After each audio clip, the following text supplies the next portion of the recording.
ওফ, এসব কি হচ্ছে আমি কিছুই বুঝতে পারছি না। কমপ্লেন এলো কিডন্যাপিং এর, অথচ যে কমপ্লেন জানালো সে বলছে ভুল বোঝাবুঝি হয়েছে।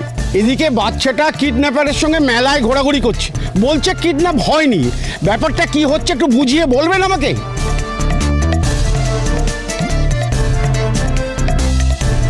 আমি বলছি।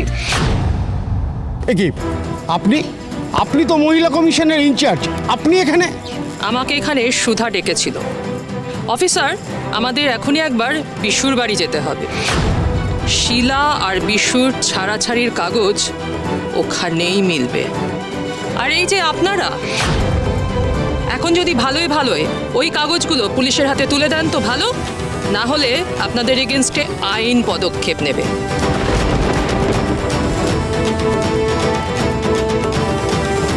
চলুন আমার সাথে। ম্যাডাম, আপনার কাছে আমার একটা অনুরোধ আছে। কি?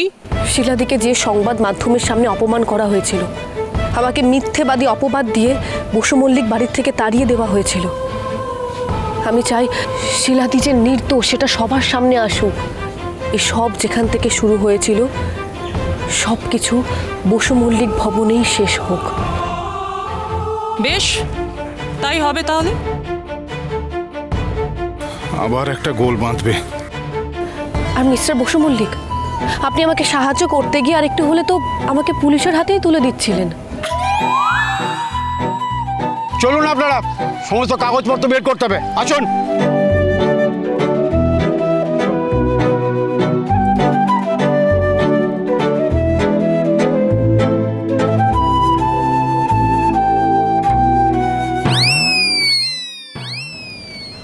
কি আপনার মতো ক্রিয়েটিভ মানুষ এরকম একটা ভয়ঙ্কর প্ল্যান করতে পারে, এটা বুঝবো কি করে আমি? যতই দেখছি আমি ততই অবাক হচ্ছি।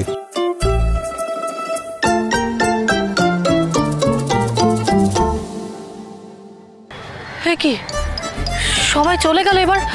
এবার আমি যাব কি করে? না না, আর তো কোনো উপায় নেই। ওই দেখুন একটা লাল বাইক আছে, আমার সঙ্গে আপনাকে বাইকেই যেতে হবে। এটা তো বিজিতের বাইক। তা আমি কখন বললাম আমার বাইক? আপনি এটা এখানে নিয়ে এসেছেন? আরে বিজিত আমাকে নিজেই দিল বাইকটা। আপনার বর তো এখন ছাপোষা সাধারণ মানুষ। বসু মল্লিক বাড়ির উত্তরাধিকার তো নয় যে যখন তখন গাড়ি নেবে আর বেরিয়ে পড়বে। চলুন, না হলে দেরি হয়ে যাবে। আসুন আসুন আসুন। জোৎস্না, বলছিলাম এটা আমাদের ডিভোর্সের পিটিশনের কপি। তো এটা আমাকে দিচ্ছ কেন? আমি নিয়ে কি করব? তাই তো, এটা তুমি বানিয়ে কি করবে? ঠিক আছে, এটা আমি আমার কাছেই রাখছি। চলো। শুভ বিবাহ মহা সোমবার 25শে নভেম্বর রাত 9টায় স্টার জলসায়।